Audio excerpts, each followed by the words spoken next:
నమస్కారం. సుప్రభాత గంటారావానికి స్వాగతం. ముందుగా ప్రధానాంశాలు. వన్నాక్రై వైరస్ మరింత విజృంభించే ప్రమాదం, హ్యాకర్లు రెచ్చిపోవచ్చని నిపుణుల హెచ్చరిక.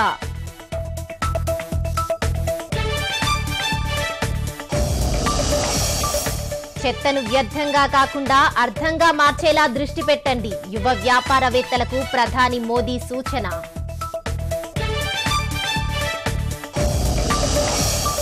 అమరావతిలో స్టార్టప్ ప్రాంత అభివృద్ధికి నేడు శంకుస్థాపన. 17 ఏళ్లలో ప్రగతి లక్ష్యం, సింగపూర్తో కుదరనున్న ఒప్పందం. ఆంధ్రప్రదేశ్లో అకాల వర్షాలు, పిడుగుల కల్లోలం, 8 మంది బలి, పలుచోట్ల నేల కొరిగిన పంటలు.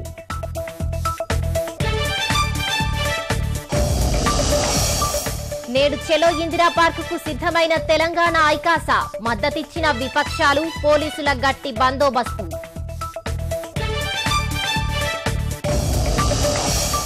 త్వరలో ఉప్పల్ అంబర్పేట పై వంతెనల పనులు, 2 నెలల్లో భూసేకరణ పూర్తి చేయాలని కేటీఆర్ ఆదేశం.